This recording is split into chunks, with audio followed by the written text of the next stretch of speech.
नमस्कार। मिलके भी इंस्टीट्यूट के ऑनलाइन यूट्यूब चैनल पे आपका एक बार फिर स्वागत है। मैं आई.के. त्रिपाठी उपस्थित हूँ राजनीति विज्ञान की प्रश्न श्रृंखला 9 को लेकर। जैसा कि आप सब जान रहे हैं कि यह प्रश्न श्रृंखला हम टीजीटी, पीजीटी, एलटी, जीआईसी प्रवक्ता, नेट और असिस्टेंट प्रोफेसर की परीक्षाओं को ध्यान में रख के संचालित कर रहे हैं। और इस प्रश्न श्रृंखला में अब हम आज अरस्तु भाग 4 के अंतर्गत 15 प्रश्नों को फिर हल करेंगे। अरस्तु में हर भाग में अरस्तु से संबंधित 15 प्रश्नों को हम हल करा रहे हैं और 3 भाग इसके हम हल कर चुके हैं। उसके वीडियो हमने जारी कर दिए हैं, आपने उसके वीडियो देख लिए होंगे और उम्मीद है हमें कि आप उससे लाभान्वित हो रहे होंगे। तो आज अरस्तु भाग 4 के अंतर्गत हम अगले 15 प्रश्नों को हल करेंगे। आइए देखते हैं आज का प्रश्न नंबर 1। तो आज के पहले प्रश्न में क्या है हम देख लेते हैं। अरस्तु ने दास प्रथा का उल्लेख और समर्थन किस ग्रंथ में किया है? और विकल्प क्या है? ए इथिक्स, बी पॉलिटिक्स, सी उपर्युक्त दोनों और डी दोनों में से किसी में। तो प्रश्न क्या पूछा गया है? अरस्तु ने दास प्रथा का उल्लेख और समर्थन किस ग्रंथ में किया है? वास्तव में उसने दास प्रथा का उल्लेख भी किया और वह दास प्रथा का समर्थन भी करता है। लेकिन यह प्रश्न आपका जो पूछा गया है या परीक्षाओं में जो प्रश्न पूछा जा सकता है वह क्या पूछा जा सकता है कि उसने दास प्रथा का समर्थन किस ग्रंथ में किया है? पॉलिटिक्स में किया है। अरस्तु ने दास प्रथा का उल्लेख पॉलिटिक्स में किया और इसी ग्रंथ में उसने दास प्रथा का समर्थन किया। वह दास प्रथा को उचित ठहराता है। तो प्रश्न नंबर 1 का सही उत्तर है बी पॉलिटिक्स। और अब इसके बाद हम देखते हैं अगला प्रश्न, प्रश्न नंबर 2। दूसरे प्रश्न में क्या पूछा गया है? किसने कहा कि पॉलिटिक्स को अवैध घोषित किया जाना चाहिए? और विकल्प क्या दिया गया है? ए प्लेटो, बी मैक्सी, सी बार्कर और डी उपर्युक्त तीनों। तो पॉलिटिक्स वास्तव में अरस्तु का ग्रंथ है और अरस्तु ने अपने इसी ग्रंथ में दास प्रथा का समर्थन किया है। और दास प्रथा का समर्थन इस ग्रंथ में किया। इस बात से मैक्सी इतना नाराज हुआ कि उसने कहा कि पॉलिटिक्स को अवैध घोषित कर दिया जाना चाहिए, उस पर प्रतिबंध लगा दिया जाना चाहिए, क्योंकि उसमें दास प्रथा जैसी बातों का समर्थन किया गया है। तो आपसे जो प्रश्न पूछा गया है कि किसने कहा है कि पॉलिटिक्स को अवैध घोषित किया जाना चाहिए, उसका सही उत्तर है मैक्सी। मैक्सी ने कहा था कि पॉलिटिक्स को अवैध घोषित किया जाना चाहिए। तो प्रश्न नंबर 2 का सही आंसर हुआ बी, विकल्प बी। अब इसके बाद हम देखते हैं अगला प्रश्न, प्रश्न नंबर 3। तो अब देखते हैं हम तीसरे प्रश्न में क्या पूछा गया है। अरस्तु ने दासों का वर्गीकरण कितने भागों में किया है? प्रश्न क्या पूछा गया है? दासों का वर्गीकरण, और वह वर्गीकरण कितने भागों में किया गया है? और विकल्प क्या है? ए 1, बी 2, सी 4 और डी 6।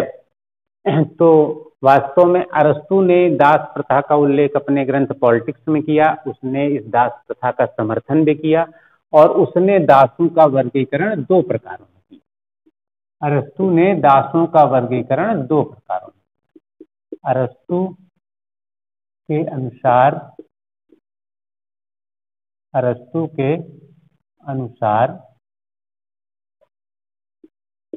दास जो है 2 प्रकार, एक प्राकृतिक दास और दूसरा कानूनी दास।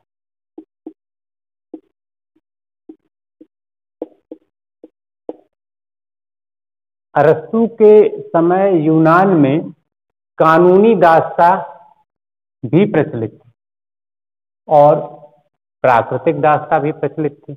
दोनों में अंतर क्या था? उस समय जब युद्ध होते थे तो युद्ध में जो लोग पराजित हो जाते थे उन्हें जंजीरों में जकड़कर उनसे दासता कराई जाती और इसको कानून से मान्यता मिली हुई थी। इन्हें कहा जाता था कानूनी दास। जो युद्ध में पराजित लोग होते थे उनको जंजीरों में जकड़ के उनसे दास्ता कराई जाती थी। उन दासों को कहा जाता था कानूनी दास।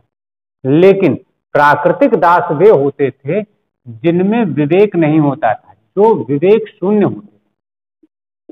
अरस्तु कहता है कि प्राकृतिक दास वे हैं जो विवेक शून्य हैं, जिनमें बुद्धि विवेक बिल्कुल भी नहीं है, इसलिए वे बौद्धिक कार्य नहीं कर सकते। वे किसी के अधीन रहकर शारीरिक श्रम कर सकते हैं और वह बौद्धिक कार्य बिल्कुल भी नहीं कर सकते। ऐसे दासों को अरस्तु ने कहा प्राकृतिक दास। और जिन लोगों को जो योग्य थे, बुद्धिमान थे, लेकिन युद्ध में पराजित हो जाते थे, उनको अगर जंजीरों में बांध के दास्ता कराई जाती थी तो उन्हें अरस्तु कहता है कानूनी दास। तो इस तरह से अरस्तु ने दासों का वर्गीकरण दो भागों में किया, प्राकृतिक दास और कानूनी दास। तो आपका इस प्रश्न का सही उत्तर क्या होगा? दासों का वर्गीकरण अरस्तु ने किया दो भागों में, अर्थात प्रश्न नंबर 3 का सही उत्तर होगा विकल्प बी, दो भागों में। अब इसके बाद हम देखते हैं अगला प्रश्न, प्रश्न नंबर 4। तो देखते हैं हम चौथे प्रश्न में क्या पूछा गया है। अरस्तु ने निम्नलिखित में से किस प्रकार की दास्ता का समर्थन किया है? अरस्तु ने निम्नलिखित में से किस प्रकार की दास्ता का समर्थन किया है? विकल्प ए क्या है? प्राकृतिक, विकल्प बी कानूनी, विकल्प सी उपर्युक्त दोनों का, और विकल्प डी दोनों में से किसी का। पिछले प्रश्न की व्याख्या करते समय हमने क्या समझा कि अरस्तु ने दास्ता का या दासों का वर्गीकरण दो प्रकारों में किया। उसने दासों का वर्गीकरण कितने प्रकारों में किया है? दो प्रकारों। कौन कौन सा? एक प्राकृतिक दास्ता या प्राकृतिक दास्ता, और दूसरा कानूनी दास्ता या कानूनी दास। वह कहता है प्राकृतिक दास वह है जिसमें विवेक नहीं है, जो विवेक शून्य है, वह प्राकृतिक दास है। और इस प्रकार के लोगों से दास्ता कराना प्राकृतिक दास्ता है। जिसमें विवेक नहीं है, जो विवेक शून्य है, वह प्राकृतिक रूप से दास है, और उनसे दास्ता कराना प्राकृतिक दास्ता है। और कानूनी दास्ता क्या है? जो विवेकशील लोग हैं लेकिन युद्ध में पराजित हैं। ये लोग क्या होते हैं? युद्ध में पराजित हो जाते हैं, और युद्ध में पराजित लोगों से दास्ता कराना वास्तव में कानूनी दास्ता। इसको यूनान में मान्यता प्राप्त थी, कानून इसका समर्थन करता था। तो अरस्तु कहता है ऐसे दास जो युद्ध में पराजित हो गए हैं वे कानूनी दास हैं, और उनसे जो दास्ता कराई जाती है वह कानूनी दास्ता है। लेकिन अरस्तु इसका समर्थन नहीं करता, इसका वह समर्थन नहीं कर रहा है, समर्थन नहीं करता इसका, और इस प्राकृतिक दास्ता का वह समर्थन करता है, इसका वह समर्थन कर रहा है।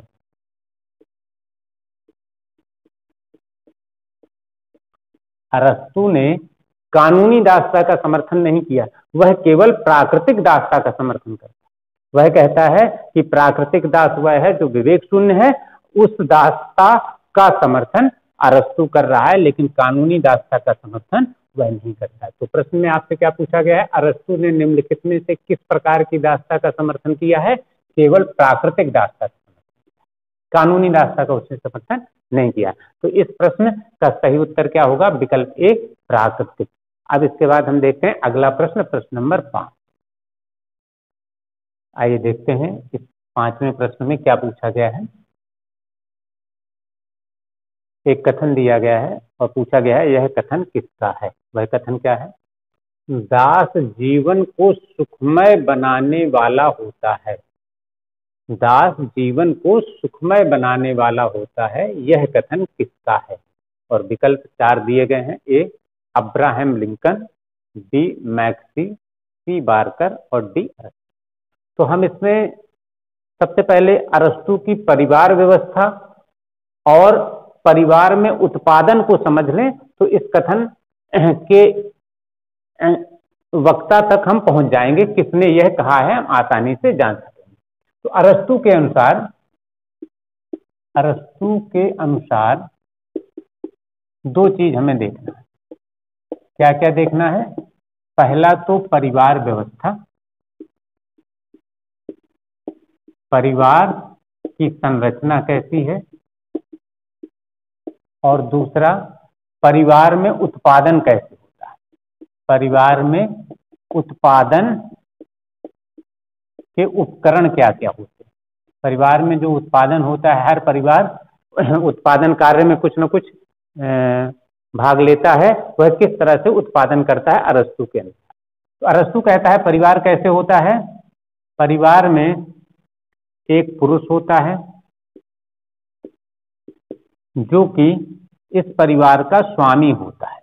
पुरुष जो होता है वह इस परिवार का स्वामी होता है। एक स्त्री होती है, यह स्वामी की पत्नी होती है। स्वामी की पत्नी, जो स्वामी है परिवार का, उसकी पत्नी होती है। और इन दोनों के बच्चे होते हैं, और उसके अतिरिक्त कौन होते हैं? दास। वह कहता है कि परिवार में यह चार लोग रहते हैं इस तरह से, एक पुरुष होगा, एक स्त्री होगी, उन दोनों के स्त्री पुरुष के बच्चे होंगे और दास होंगे। वह कहता है कि जो पुरुष होता है ये विवेकशील होता है, यह विवेकशील होता है। और स्त्री जो होती है वो क्या होती है? वह अल्प बुद्धि होती है। वह कहता है कि महिला जो होती है ये अल्प बुद्धि होती है। बच्चे के बारे में वह क्या कहता है कि इसकी बुद्धि अविकसित होती है। कहता है बुद्धि अविकसित। वह कहता है कि परिवार में पुरुष तो विवेकशील होता है लेकिन महिला अल्प बुद्धि होती है, और जो बच्चे होते हैं उनकी बुद्धि अविकसित होती है। और दास के बारे में कहता है इनमें बिल्कुल बुद्धि नहीं होती, ये विवेक शून्य होते। कहता है ये विवेक शून्य। और आगे बात उसने क्या कही, परिवार में जो उत्पादन होता है, क्योंकि अरस्तु क्या कहता है कि जो विवेकशील या बौद्धिक लोग होंगे जो शासन कार्य में भाग लेंगे, उनके पास जमीनें होंगी, और उन जमीनों पे उत्पादन जो किया जाएगा वह किन उपकरणों के माध्यम से किया जाएगा। तो उसने बताया परिवार में जो उत्पादन होगा वह उत्पादन के उपकरण कौन कौन से होंगे, और इसने इनको दो भागों में बांटा। पहला निर्जीव उपकरण और दूसरा सजीव उपकरण। सजीव उपकरण, एक निर्जीव उपकरण और दूसरा सजीव उपकरण। वह कहता है, क्या कहता है अरस्तु, कि ये जो सजीव उपकरण है ये वास्तव में कौन है? यही दास है। दास परिवार का उत्पादन करने वाला सजीव उपकरण है, जबकि निर्जीव उपकरण में क्या है? जैसे कुदाल है, अन्य उपकरण है जिनके माध्यम से खेती की जाती थी, वे सब के सब निर्जीव उपकरण है। हल मान लें, कुदाल मान लें, या और जो उपकरण है वो सब के सब निर्जीव उपकरण है। लेकिन सजीव उपकरण कौन है? दास। इसी सजीव उपकरण के माध्यम से उत्पादन कार्य होता है। इसलिए उसने कहा, अरस्तु ने, कि ये दास वास्तव में क्या है? उत्पादन कार्य में मालिक का सहयोग करके उसके जीवन को सुखमय बना देता है। अरस्तु कहता है कि वास्तव में मालिक जो स्वामी होता है, स्वामी के पास सारी जमीन होती है, और ये जो दास है, जो दास रहता है, जो विवेक शून्य है, ये दास वास्तव में क्या है? उत्पादन का सजीव उपकरण है। और यह सजीव उपकरण अर्थात ये दास कृषि कार्यों में इस अपने मालिक का, स्वामी का सहयोग करके उसके जीवन को सुखी बना देता है। अरस्तु ने इसको एक लाइन में कहा था कि दास जीवन को सुखमय बनाने वाला होता है, या दास जीवन को सुखमय बनाने वाला उपकरण है। यह कथन किसका था? अरस्तु का। अर्थात इस प्रश्न का सही उत्तर होगा विकल्प डी, अरस्तु। अब इसके बाद हम देखते हैं अगला प्रश्न, प्रश्न नंबर 6। तो इस 6वें प्रश्न में देख लें हम क्या पूछा गया है। अरस्तु के अनुसार दास प्रथा का लाभ किसे प्राप्त होता है? अरस्तु क्या कह रहा है कि दास प्रथा का लाभ किसे प्राप्त हो रहा है, और विकल्प में क्या है? केवल दासों को, बी केवल स्वामियों को, सी उपर्युक्त दोनों को, और डी दोनों में से किसी को नहीं।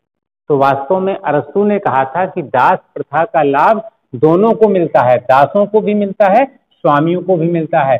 अर्थात अरस्तु के अनुसार दास प्रथा का लाभ दोनों को मिलता है, दासों को भी और स्वामियों को भी। कैसे मिलता है यह भी उसने समझाया। तो देख लें हम कैसे अरस्तु ने कहा है कि दास प्रथा का लाभ स्वामी और दास दोनों को मिलता है। अरस्तु के अनुसार दास प्रथा के लाभ क्या लाभ हैं और किसको हैं? क्या कह रहा है? अरस्तु के अनुसार दास प्रथा के लाभ स्वामी एवं दास दोनों को है, स्वामी एवं दास दोनों को है। कैसे हैं देख लें। स्वामी को लाभ क्या है और दास को लाभ क्या है? दास को लाभ क्या लाभ है दास को? उसने कहा कि स्वामी वास्तव में कौन है? स्वामी वह होता है जिसके पास में, स्वामी के पास क्या होता है? भूमि होती है। और दूसरी बात क्या होती है? स्वामी के पास इसका नैतिकता का स्तर ऊंचा होता है, नैतिकता उच्च होती है, ठीक। और इसमें विवेक क्या होता है? विवेक उच्च होता है, विवेकशील होता है यह स्वामी। वह कह रहा है कि यह स्वामी वास्तव में क्या है? स्वामी के पास भूमि है, वह विवेकशील है और उसमें नैतिकता उच्च स्तर की है। और दास क्या है? दास के बारे में वो कहता है यह विवेकहीन है या विवेक शून्य है, इसमें विवेक बिल्कुल नहीं, और विवेक ना होने के कारण इसमें नैतिकता का स्तर निम्न होता है, नैतिकता निम्न स्तर की होती है।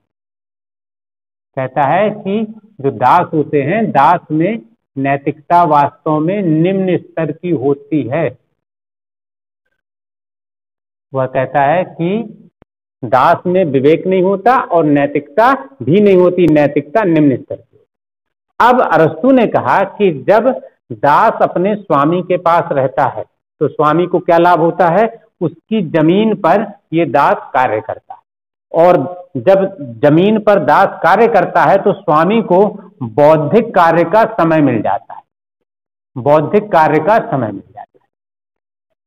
और दास को क्या लाभ होता है? दास को लाभ यह होता है कि इस विवेकशील और उच्च नैतिकता वाले स्वामी के साथ रहकर दासों में भी कुछ नैतिकता का विकास हो जाता है। अरस्तु ने कहा, उसने कहा कि दास जब स्वामी के साथ रहता है तो दासों की नैतिकता कुछ न कुछ ऊंचे स्तर की हो जाती है, नैतिकता में वृद्धि हो जाती है।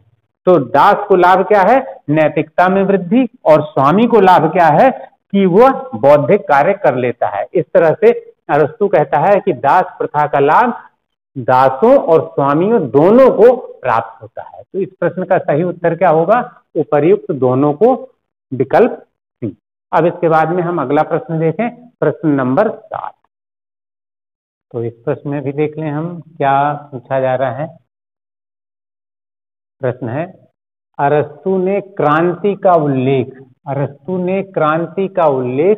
किस ग्रंथ में किया है? अरस्तु ने क्रांति का उल्लेख किस ग्रंथ में किया है? और विकल्प ए है पॉलिटिक्स, विकल्प बी है एथिक्स, विकल्प सी है एथेंस का संविधान, और विकल्प डी है उपर्युक्त में से किसी ने नहीं। तो इसका सही उत्तर है पॉलिटिक्स। अरस्तु ने अपने ग्रंथ पॉलिटिक्स के 5वें भाग में राजनीतिक क्रांति या क्रांति का उल्लेख किया है। तो प्रश्न नंबर 7 का सही आंसर होगा विकल्प ए पॉलिटिक्स। अब इसके बाद हम देख लें अगला प्रश्न, प्रश्न नंबर 8। तो 8वें प्रश्न में क्या है? प्रश्न है, अरस्तु के अनुसार क्रांति क्या है? यह पूछा जा रहा है। अरस्तु के अनुसार क्रांति है, विकल्प ए संविधान में होने वाला प्रत्येक परिवर्तन, और विकल्प बी वैधानिक परिवर्तन का साधन, विकल्प सी उपर्युक्त दोनों, विकल्प डी दोनों में से कोई नहीं। तो अरस्तु कहता है कि क्रांति वास्तव में क्या है? संविधान में कोई भी परिवर्तन हो वह क्रांति है। वास्तव में अरस्तु ने संविधान को 3 अर्थों में लिया है। वर्तमान समय में संविधान का अर्थ क्या है? नियमों कानूनों का ऐसा संग्रह जिससे किसी देश की जनता शासित होती है, वह संविधान कहलाता है। लेकिन अरस्तू के अनुसार संविधान, अरस्तू ने संविधान का क्या अर्थ लिया है? उसके अनुसार संविधान का अर्थ है, 3 अर्थों में वह संविधान को प्रयुक्त कर रहा है। कौन कौन से हैं? पहला, राज्य के अर्थ में प्रयुक्त कर रहा है। दूसरा, शासन के स्वरूप के अर्थ में वो प्रयुक्त कर रहा है। और तीसरा, नियमों के संग्रह के रूप में वह संविधान को प्रयुक्त कर रहा है, नियमों का संग्रह। अर्थात अरस्तू जब संविधान शब्द का प्रयोग करता है तो फिर क्या स्थिति है? वह संविधान कब किसके लिए कह रहा है, यह उसकी आगे की बातें जानकर, उनको पढ़कर हम समझ सकते हैं कि वह किस अर्थ में संविधान शब्द का प्रयोग कर रहा है। क्योंकि उसने राज्य के लिए भी संविधान शब्द का प्रयोग किया, शासन के स्वरूप के लिए भी संविधान शब्द का प्रयोग किया और नियमों के संग्रह के लिए भी संविधान शब्द का प्रयोग। तो वह कहता है कि संविधान में कोई भी परिवर्तन हो, क्रांति। अर्थात राज्य में अगर परिवर्तन हो गया तो भी क्रांति हो गई। अगर शासन का स्वरूप बदल गया, अर्थात राजतंत्र की जगह कुलीन तंत्र आ गया, कुलीन तंत्र की जगह लोकतंत्र आ गया, लोकतंत्र में एक सरकार की जगह दूसरी सरकार आ गई, तो वह भी क्रांति हो गई। तो वह कहता है संविधान में कोई भी परिवर्तन हो, क्रांति। दूसरा क्या है? वैधानिक परिवर्तन का साधन। वो कहता है कि वास्तव में सत्ता का स्वरूप अगर बदल गया, एक लोकतंत्र में एक सरकार चली गई, उसकी जगह दूसरी सरकार आ गई, तो फिर क्या होगा? ये भी क्रांति है। अर्थात वैधानिक परिवर्तन हो गया, किसके माध्यम से? क्रांति।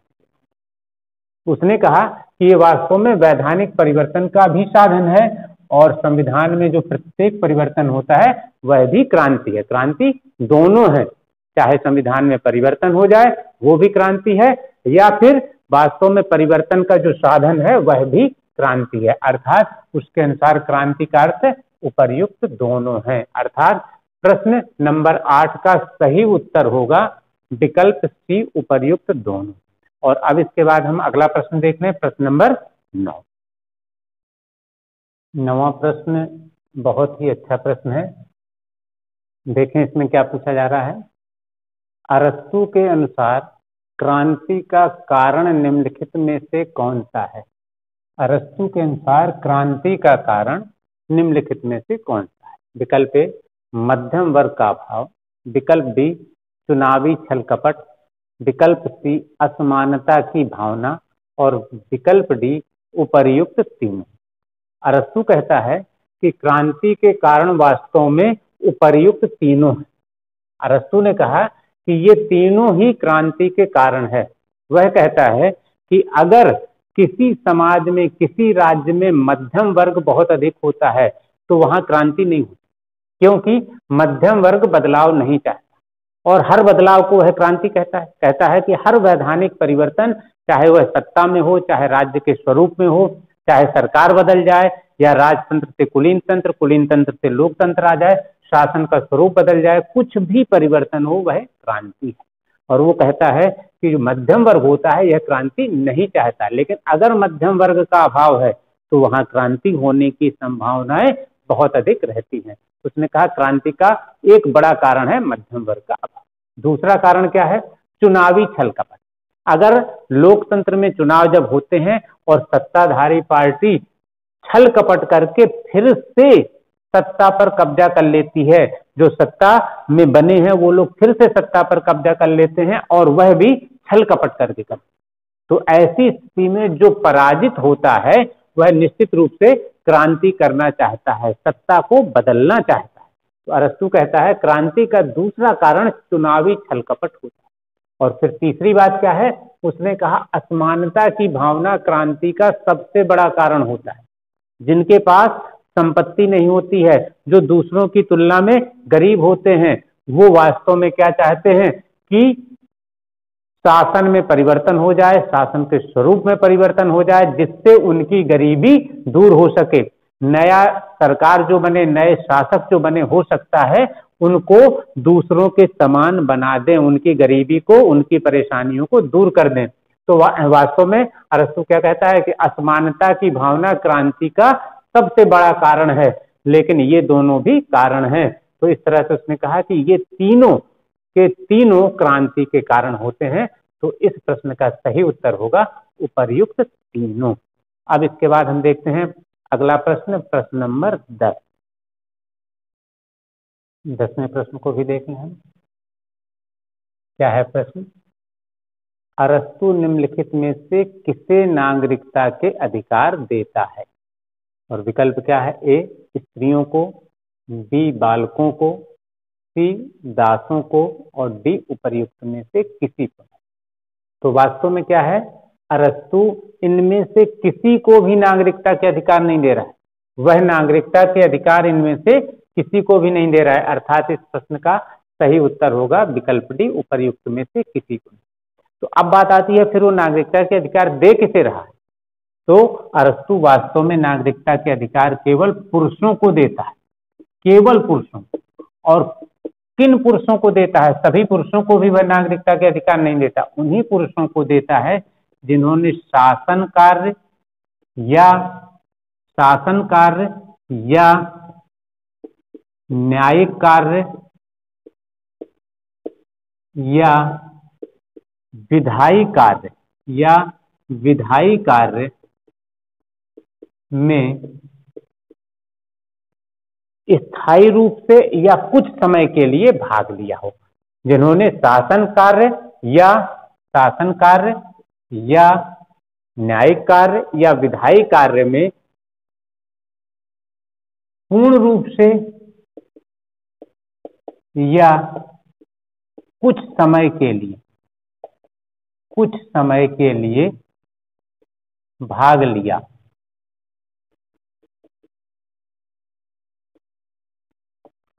तो वास्तव में क्या है? वह केवल पुरुषों को नागरिकता के अधिकार दे रहा है। और किन पुरुषों को दे रहा है?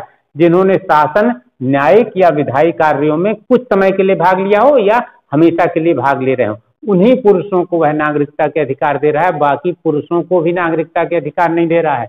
महिलाओं को, बच्चों को, दासों को वह नागरिकता के अधिकार बिल्कुल भी नहीं देता।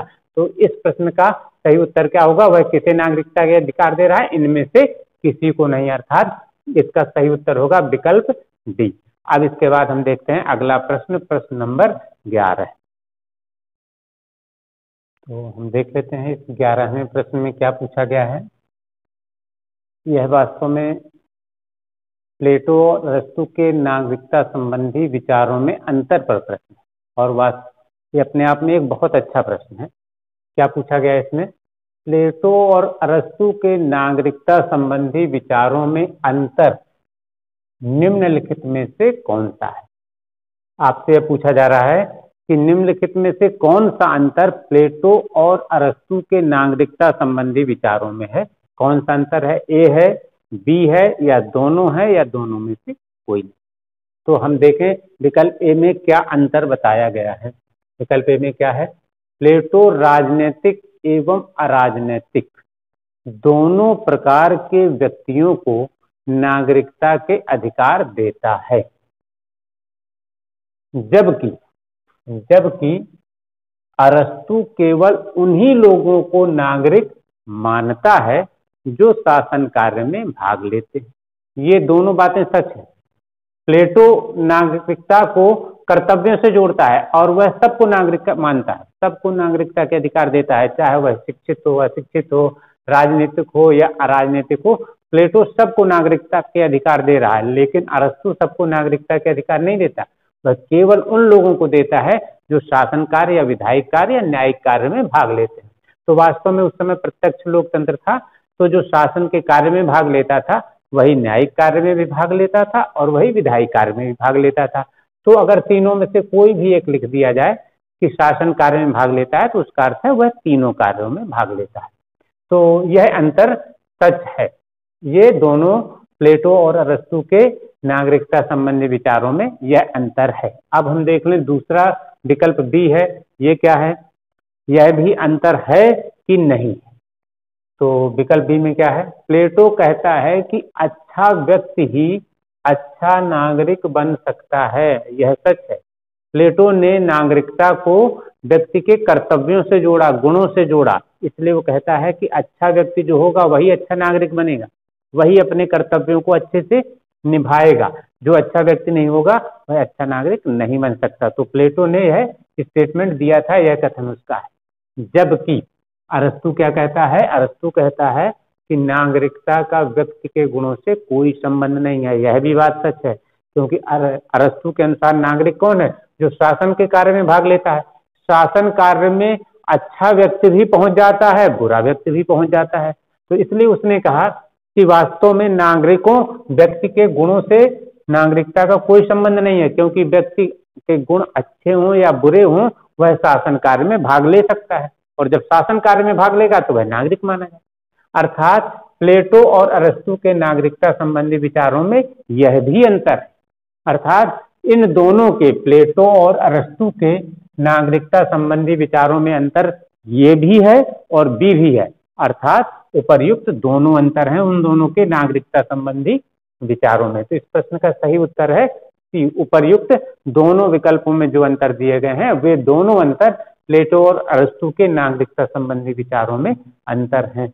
तो अब प्रश्न नंबर 11 का सही उत्तर क्या हुआ? विकल्प सी, उपर्युक्त दोनों। अब इसके बाद हम देखते हैं प्रश्न नंबर 12। तो इस 12वें प्रश्न में क्या पूछा गया है? अरस्तु के अनुसार दास प्रथा, और 4 विकल्प दिए गए हैं। विकल्प ए में क्या है? अमानवीय एवं अप्रजातांत्रिक है। अमानवीय और अप्रजातांत्रिक। विकल्प बी है अत्यावश्यक एवं लाभदायक है। विकल्प सी अनावश्यक एवं हानिकारक है। और विकल्प डी व्यक्ति के विरुद्ध अपराध है। तो वास्तव में अरस्तु के अनुसार दास प्रथा क्या है? अत्यावश्यक है, लाभदायक है। अरस्तु दास प्रथा का समर्थन कर रहा है। वह कहता है कि दास प्रथा अत्यावश्यक है। अत्यावश्यक क्यों है? क्योंकि इसका कारण उसने क्या बताया? क्यों है यह? क्योंकि वह कहता है कि जो राज्य का बौद्धिक वर्ग है, जो राज्य के शासन में भाग ले रहा है, जो शासक वर्ग है, शासक वर्ग, यह शासक वर्ग शारीरिक श्रम करने से बच जाता है। क्योंकि शारीरिक श्रम कौन करता है? इसकी जगह दास करते। दास इस शासक वर्ग की जमीनों पर, खेतों पे काम करते हैं, और इससे क्या होता है? शासक वर्ग को बौद्धिक कार्य करने का अवसर मिल जाता है।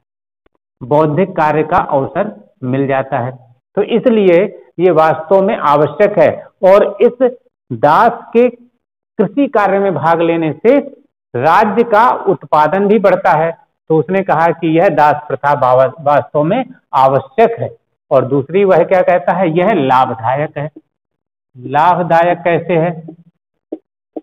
कहता है कि ये लाभदायक दोनों के लिए है। किसके किसके लिए? स्वामी के लिए भी लाभदायक है और दासों के लिए भी लाभदायक है। हमने पिछले प्रश्नों की व्याख्या करते हुए बताया कि स्वामी के लिए कैसे लाभदायक है। जब दास स्वामी के खेतों में कार्य करेगा, उसकी जमीन पर कार्य करेगा, उत्पादन कार्य में भाग लेगा, तो स्वामी क्या करेगा? स्वामी को राजनीतिक चिंतन, बौद्धिक चिंतन का अवसर मिल जाएगा। और दास को क्या लाभ हो जाएगा? इस अपने स्वामी के साथ रहते हुए दास की नैतिकता में वृद्धि हो जाएगी। इसकी नैतिकता में वृद्धि हो जाएगी, क्योंकि दास वास्तव में विवेक शून्य होता है और नैतिक रूप से भी वह निम्न स्तर का होता है, लेकिन स्वामी के साथ रहते उसकी नैतिकता में वृद्धि हो गई। तो इस तरह से इसका लाभ स्वामी को भी मिला, दासों को मिला, इसका लाभ पूरे राज्य को मिला, क्योंकि राज्य का उत्पादन कार्य बढ़ा। और यह आवश्यक इसीलिए भी हो गई क्योंकि अगर दास नहीं होंगे तो उत्पादन कार्य कम हो जाएगा। तो इस तरह अरस्तु ने कहा कि दास प्रथा वास्तव में अत्यावश्यक और लाभदायक है। तो प्रश्न नंबर 12 का सही उत्तर है विकल्प बी। अब इसके बाद देखते हैं हम आज का अगला प्रश्न, प्रश्न नंबर 13। तो इस 13वें प्रश्न में देख लें क्या पूछा गया है। तो पूछा गया है अरस्तु के संबंध में निम्नलिखित में से कौन सा कथन सत्य नहीं? निम्नलिखित में से कौन सा कथन सत्य नहीं? इसका अर्थ है कि 4 कथनों में से 3 कथन सत्य होंगे और 1 कथन सत्य नहीं होगा। हमें उसी विकल्प को ढूंढना है जो कथन सत्य नहीं। विकल्प ए क्या है? पुरुष स्वभाव से असमान।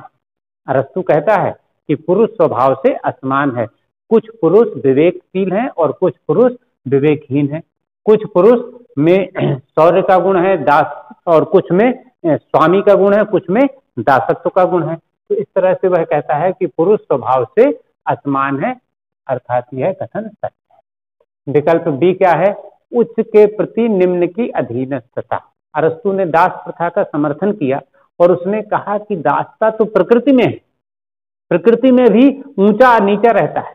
वो कहता है संगीत में भी कुछ स्वर स्वामी की तरह है, कुछ दास की तरह है। वह कहता है कि इस दुनिया में अधीनस्थता और स्वामित्व पाया जाता है, प्रकृति में भी पाया जाता है, सामाजिक रूप से भी पाया जाता है। वह कहता है कि आत्मा स्वामी की तरह है, शरीर दास की तरह है, और मनुष्यों में विवेकशील पुरुष स्वामी होता है, विवेकहीन पुरुष दास होता है। तो इस तरह से उसने कहा कि उच्च के प्रति निम्न की अधीनस्थता बनी रहती है, निम्न उसके अधीन बना रहता है।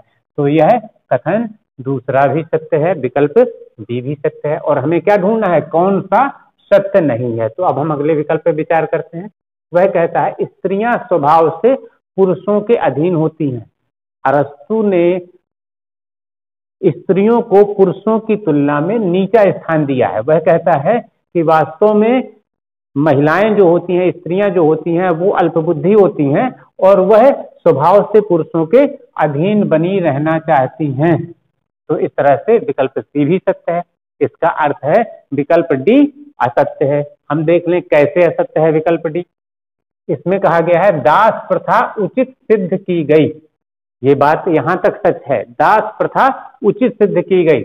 आगे क्या लिखा है? क्योंकि इसका कारण दिया गया है, यह दास के लिए श्रेष्ठ स्थितियां नहीं दिलाती थी। इस विकल्प में क्या है? दास प्रथा उचित सिद्ध की गई। क्यों उचित सिद्ध की गई? उसका कारण दिया है। तो जो कारण दिया है यह कारण सच नहीं है।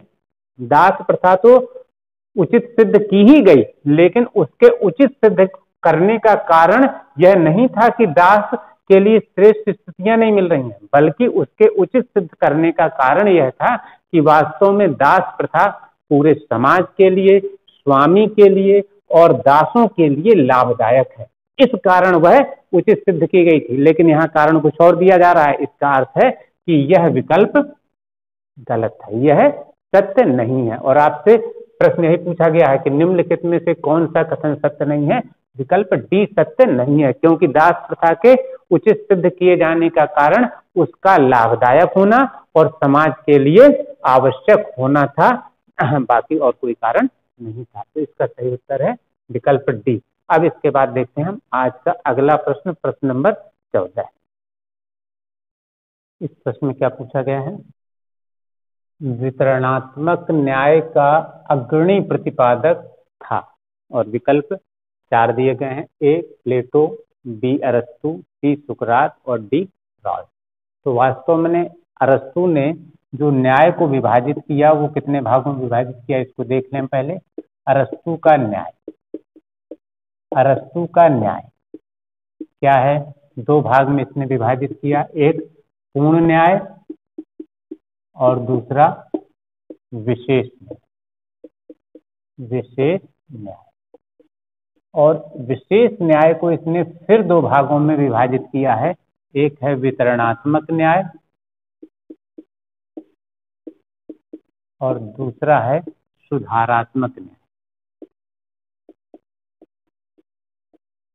सुधारात्मक न्याय। तो इस तरह से वितरणात्मक न्याय का उल्लेख सबसे पहले अरस्तु ने किया था, और आपसे प्रश्न यही पूछा गया है कि वितरणात्मक न्याय का अग्रणी प्रतिपादक, पहला प्रतिपादक कौन था? वह था अरस्तु। तो इस प्रश्न का सही उत्तर है विकल्प बी अरस्तु। और अब हम देखते हैं आज का अंतिम प्रश्न, प्रश्न नंबर 15। तो आज का अंतिम प्रश्न क्या है? निम्नलिखित में से कौन विचारक संपत्ति को नैसर्गिक मानता है? नैसर्गिक का अर्थ क्या है? प्राकृतिक मानता है। नैसर्गिक अर्थात प्राकृतिक मानता है। कौन विचारक संपत्ति को नैसर्गिक या प्राकृतिक मानता है? इसका सही उत्तर 4 विकल्पों में से क्या होगा? विकल्प ए है लास्की, विकल्प बी है अरस्तु, विकल्प बी है विकल्प सी है रूसो और विकल्प डी है कार्ल मार्क्स। तो इसका सही उत्तर है विकल्प बी अरस्तु। तो इस तरह से प्रश्न नंबर 15 का सही उत्तर है अरस्तु। अरस्तु संपत्ति को नैसर्गिक मानता है।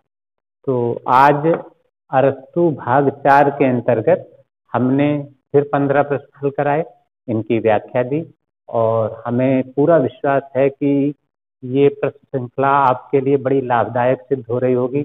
इन प्रश्नों की व्याख्या से आपकी समझ इस पर विकसित हो रही होगी और आपकी परीक्षाओं की तैयारी में सहयोग अवश्य मिल रहा होगा। और अगर ये हमारे प्रश्न श्रृंखला आपको अच्छी लग रही हो तो इस वीडियो को अधिक से अधिक लोगों को शेयर अवश्य कर दें, जिससे वे भी इसका लाभ उठा सकें।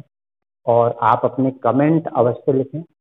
और जो लोग हमारे चैनल पे अभी नए जुड़ रहे हों वो हमारे चैनल को सब्सक्राइब अवश्य करें और बेल आइकन को दबा दें, जिससे उन्हें हर वीडियो सबसे पहले पहुंचे और उसका लाभ उठा लें।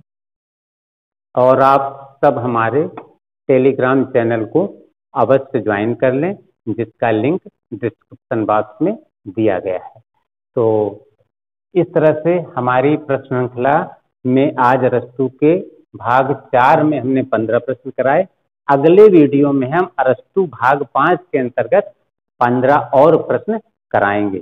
तो इसके बाद अगर आपको हमारे ऑफलाइन और ऑनलाइन बैचेस के बारे में कोई जानकारी चाहिए तो नीचे दिए गए नंबरों पर कॉल करके आप उसकी जानकारी मांग सकते हैं। अगले वीडियो में अरस्तु भाग 5 के अंतर्गत 15 प्रश्नों को लेकर हम फिर आपसे मिलेंगे। धन्यवाद।